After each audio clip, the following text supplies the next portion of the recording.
Baqattoonni Eertiriyaa 5 naannoo Amaaraatti ji'oota 6 oliif hidhamaa turan gadhiifamuun dhagahameeti kan inni jiru. Itoophiyaa fi Somaalilaand dhimma nageenya daangaa isaanii irratti marii sadarkaa ol aanaa gaggeessuu isaanii dubbatamee kan jiruu fi Itoophiyaa fi Somaalilaand mariin sadarkaa ol aanaa gamlamee nageenya naannichaa cimsuu, tumsaa babal'isuu, tattaaffii nageenyaa waloo daangaa isaanii irratti taasifamu cimsuuf kaayyeffate magaalaa daangaa irratti argamtu Gaabilaay keessatti gaggeeffameera jechuun gabaasaaleen garaagaraa wal harkaa fuudhaati kan inni jiru. Gabaasa kanaaf Horn Dippiloomatii fi Afrikaan Insider wabeeffannee guutuu isaa isin biraan kan gennu ta'a. Gara oduu biyya alaatti yoo dabarru waggoota dheeraadhaaf kan ture qoqqobbiin Siiriyaa gamtaa Awurooppaa fi Ameerikaatiin irraa ka'aa jiraachuu kan himame yommuu ta'u, gamtaan Awurooppaa gama isaatiin guutumaa guututti qoqqobbii Siiriyaa irra jiru irraa kaasuu guyyaa har'aa kana waliigaltee isaa mallatteessaati kan inni jiru. Kabajamtootaa fi jaalatamtoota hordoftoota qaroo miidiyaa, nageenyi keenya kan kabajaa fi jaalalaa iddoo jirtan hundatti isin haa gahu jecha oduu fi odeeffannoowwan keenya kan biyya keessaa fi biyya alaa kan sa'aatii har'aa kanaaf qabanne kan isin biraan geenyu ta'a. Hanga xumuraatti waliin akka turtan isin affeerra. Baqattoonni Eertiriyaa 5 naannoo Amaaraatti ji'oota 6 oliif hidhamaa turan gadhiifamuun dhagahame.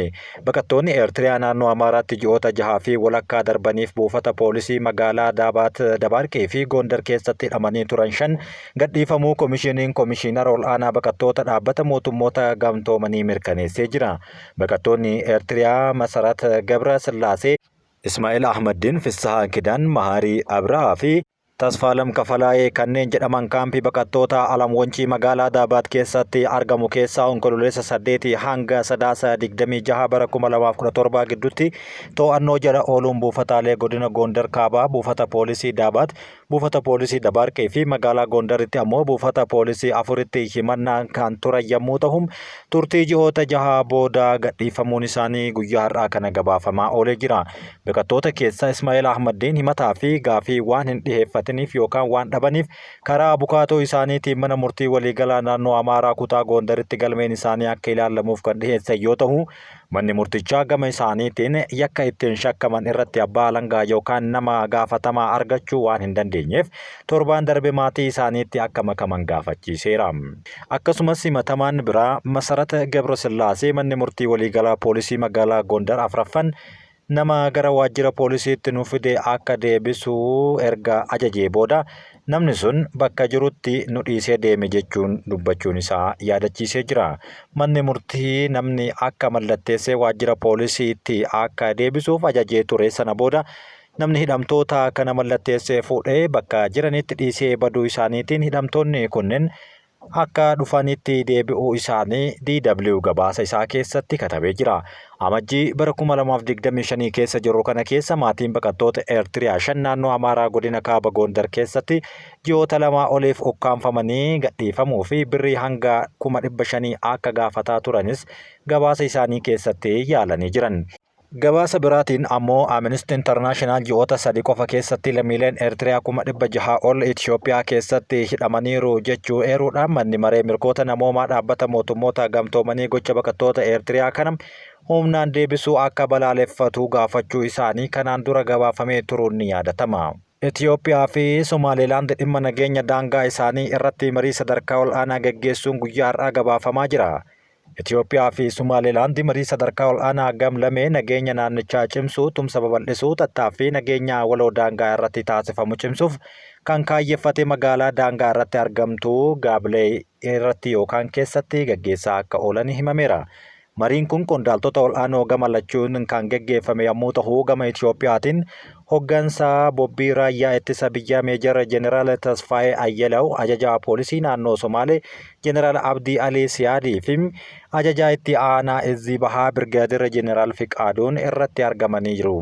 Kanneen Somaalilaand bakka bu'an ammoo ajajaa waraanaa biyyaalessaa Somaalilaand Birgaadir Jeneraal Nimkaan Yusuf, ajajaa humna poolisii Somaalilaand Birgaadir Jeneraal Abdurrahmaan Abdullaahi Hassanii fi qondaaltonni waraanaa fi poolisiin ol aanoon biyyatti argamanii jiru. Mariin nageenyaa dhimmoota waloo dursi kennamuu fi qabu irratti kan xiyyeeffate yommuu ta'u, kunis hojimaata waloo fi tumsa odeeffannoo akkasumas hariiroo daangaa isaanii cimsuu irratti akka mari'atan Horn Dippiloomaat gabaasa isaanii kana keessatti barreessee jira. Dabalataan ammoo jilli lamaan nagaa cimsuu fi balaa nageenyaa mudachuu malu ittisuudhaaf tumsi tarsiimoo itti fufiinsa qabu akka barbaachisu ximsanii kaasanii jiru. Biyyoota lamaan gidduutti wal amantaa fi qophii hojii irra jiru cimsuudhaaf waliigalteewwan idilee taasifamuu barbaachisaa ta'uu hubannoo waloo irra gahameera yoo jedhan marii marsaa itti aanu magaalaa guddoo Somaalilaand Hargeysaatti gaggeeffamuuf beellamni qabatanii akka gara bahanis gabaasa isaanii kan guyyaa har'aa kanaan eeraniiti kan isaan jiran. Naannoo Oromiyaatti torbee tokko keessatti balaa tiraafikaatiin lubbuun namoota 18 darbuun gabaafame. Naannoo Oromiyaatti caamsaa 4 hanga caamsaa 10 qofa keessatti balaa tiraafikaa mudatee lubbuun namoota 18 yoo darbu namoota 21 irra miidhaan cimaan nama tokko irraa immoo miidhaan qaamaa salphaan gahuun gabaasa kana keessatti bahee jira. Miidhaan qabeenya irra gahee maallaqaan yoo tilmaamamu birrii miiliyoona 1,200 ol kan tilmaamamu yoo ta'u balaan kun godinoota garaagaraa fi magaalota keessattis mudachuu isaa ibsameera.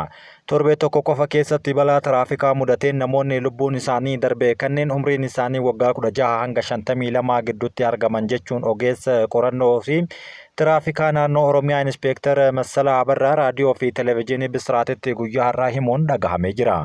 Balaawwan kun harki caalaan halkanii fi guyyaa kan mudatan yommuu ta'u balaa kanaanis konkolaachiftoota dhiiraatiin kan uumame jechuunis gabaafameera. Duuti kun konkolaattota fe'umsaa geejjiba uummataa konkolaattota miila 3 yookaan bajaajii jedhamanii fi motorsaayikiliin kan mudatan ta'uu yoo ibsan sababoonni balaa kanaa saffisa daangaa ol konkolaachisuun namoota miilaan deemaniif dursa kennuu dhabuu rakkoo teeknikaa konkolaattotaaf bakka kennuu dhabuu akkasumas fageenya eeganii konkolaachisuu dhabuu irraa kan madde ta'us gabaasa kana keessatti eeramee jira.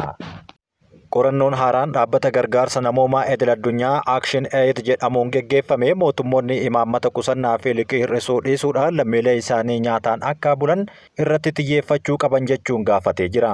Akka qorannichi akeeketti biyyoota Afrikaa 6 keessatti sababa hir'ina baajataatiin hojjettoonni damee fayyaa fi barnootaa rakkoon cimaan isaan mudachaa jiraachuu kan gabaase yommuu ta'u qorannoon kun biyyoonni qorannoo kunneen itti adeemsifaman Itoophiyaa, Gaanaa, Keeniyaa, Laayiberiyaa, Maalaawii fi Naayijeeriyaa yoo ta'an ogeeyyii fayyaa barsiisotaa fi gareewwan hawaasaa 600 ol ta'an hirmaachiseera jechuunis dubbatamee jira. Namoota qorannoo kanarratti hirmaatan keessaa ogeeyyii fayyaa 97 mindaan isaanii baasii bu'uura isaanii uwwisuu gahaa akka hin taane yoo himanii fi ogeeyyiin fayyaa 97 mindaan isaanii kiraa manaa nyaataa fi baasii biroo kaffaluuf gahaa akka hin taane qorannoon dhiheenya kana bahe kun ifa godhee jira. Qorannichi akka agarsiisutti biyyoota 6 kanneen keessatti baasiin dabalataa dhufuu fi baajatni damee fayyaa fi barnootaa qabamu hir'achaa dhufuun haala jireenyaa ogeessotaa hammeessuun hanqina haakimootaa fi barsiisotaa mudachaa jiruuf akeeka jalqabaati jedheera. Kanaafis mootummaan imaammata baajataa hir'isuu liqii IMF fi baankii addunyaa ofirraa qaban deebisuu fi kaanillee dhiisuudhaan lammiilee isaanii irratti xiyyeeffachuu qaban jechuudhaan dhaabbanni kun addeessee jira. Qorannichi ammallee dhukkubsattoonni dhaabbilee fayyaa ga'uudhaaf fageenya dheeraa imalaa akka jiranii fi gatiin qorichaa busaa qofti dachaa 10 akka dabales dubbatamaa jira. Fakkeenyaaf dubartii Itoophiyaa tokko jechuun kan kaase dhaabbanni kun waggaa 5 dura qoricha busaa birrii 50 bitaa turte amma garuu dhaabbilee dhuunfaa irraa birrii 500 bitti jechuun gabaasa kana keessatti qorannoodhaan argadhe akka jedheen dubbateeti kan inni jiru. Gama biraatiin ammoo barsiisonni qorannicha keessatti hirmaatan keessaa 87 meeshaalee daree barnootaa gahaan akka isaaniif hin dhiyaanne ibsanii meeshaalee barnootaa gara 73 ta'an kiisa isaaniitii baasanii bitanii akka ittiin barsiisaa jiran dhageeffatamee jira.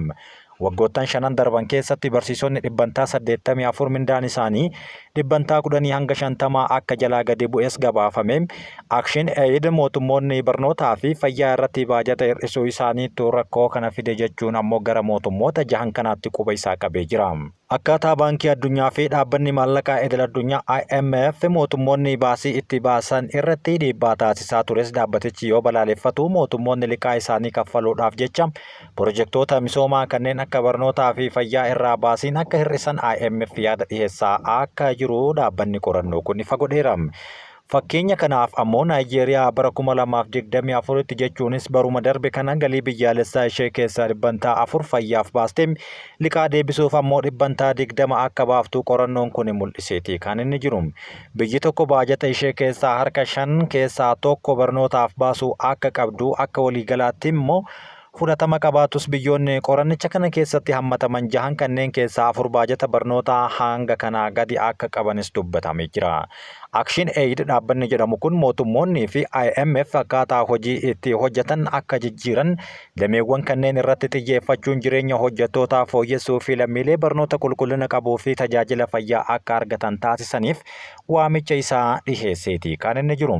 Qorannoon Action Aid hojjettoota fayyaa fi barnoota biyyoota Afrikaa 6 irratti gaggeesse akka agarsiisutti hojjettoonni fayyaa dhibbantaa 32 giddu galeessa biyyattii sababa mindaa xiqqaa argataniin yookaan mindaan isaanii xiqqaa ta'een ogummaa kana gadhiisuuf yaada isaanii kan kaasan ta'uunis irra gahameera jedhe. Gabaasni kun deebii ogeeyyii fayyaa Itoophiyaa qorannicha irratti hirmaatan kan of keessaa qabu yommuu ta'u gaafilee haala bara 2020 waliin wal madaaluun akka dhihaatanis yeroo ammaa kana hubachiisee jira. Ogeeyyiin fayyaa dhibbantaa 65 sababa mindaa gadi aanaatiin ogummaa kana gadhiisuudhaaf yaalaa jiraachuu yoo himan biyyoota 6 qorannichi irratti hirmaatan keessaa kan Itoophiyaa isa guddaa ta'uu ifa godhee jira. Ogeeyyiin fayyaa dhibbantaa 100 jechuunis 100 keessaa 100 hanqinni dhiheessii fayyaa fi dawaa akka jiru yoo himan biyyoota 6 qorannichi irratti hirmaatan keessaa kunis isa guddaa ta'uun gara biyya keenyaatti quba qabeera dhaabbatichi kun. Dhibbantaa 75 hammi nyaataa maatii isaaniitiif dhiyeessan hir'achuu isaa kan ibsanii fi dhibbantaan 100 ammoo kan tahan kaffaltii isaan argatan gadi aanaadha jechuunis himatamaa jira.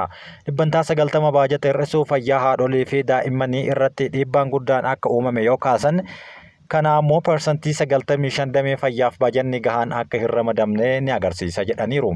Dhibbantaa 53 lakkoofsi dhukkubsattoota akka dabale yoo himan kanaan ammoo dhibeen caalaan leenjii hir'ateera jechuunis gabaafameeti kan inni jiru.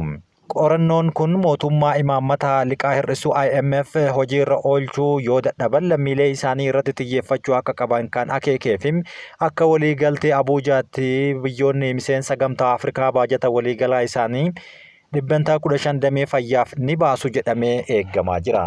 Oduu biraa biyya keessaatiin aanga'oonni mana murtii federaalaa miseensummaa boordii filannootiif kaadhimaman dhihaatanii jiru.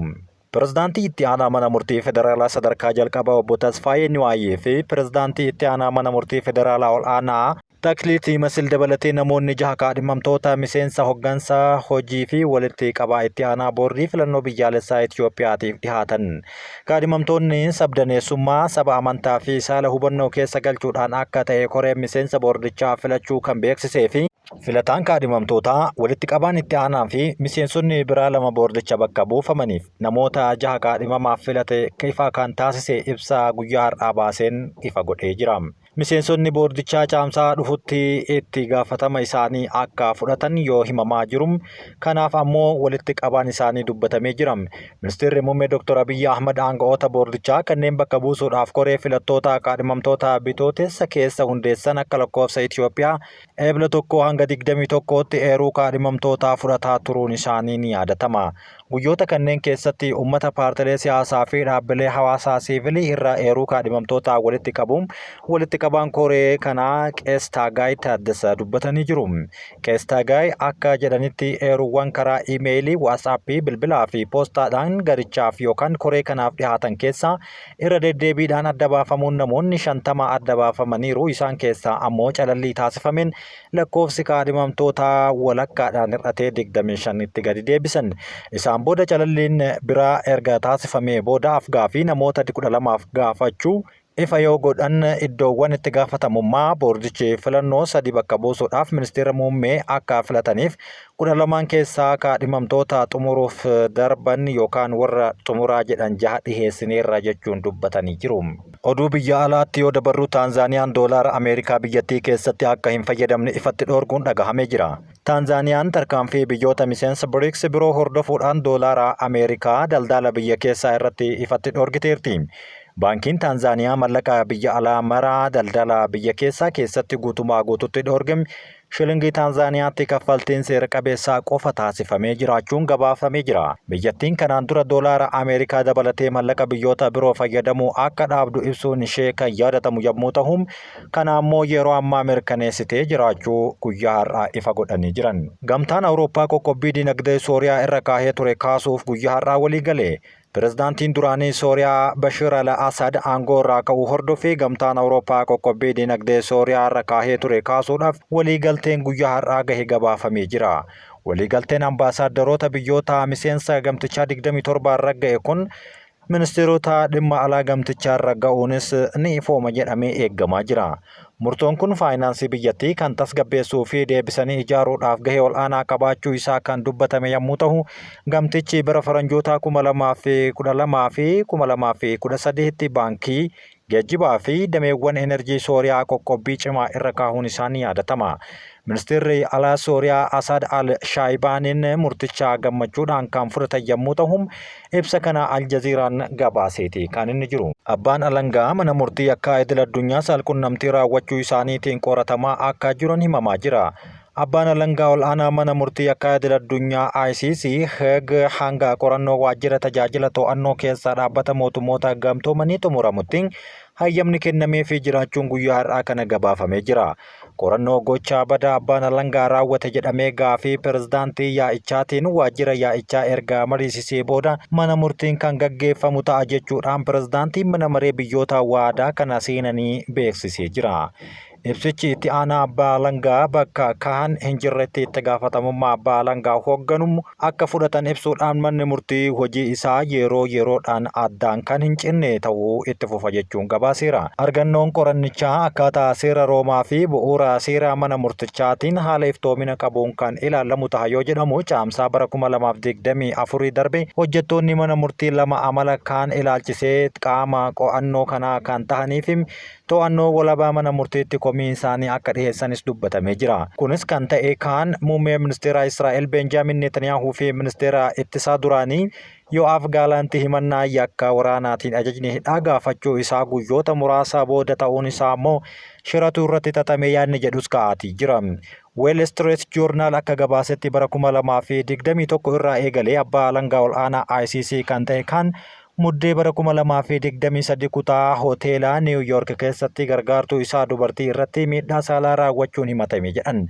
Haa ta'u malee abukaatoon isaanii himannaa kana hunda haalee dhugaa irraa fagaatee kan jedhe jechuun yoo dubbatu, qaamni qorannoo manni murtichaa hoogganamu ergannoo isaa yeroo xumuramuu pirezidaantiin yaa'ichaaf ni gabaasa jedhamee eeggamaa jiraachuun ammoo dubbii ijoo ta'ee jira.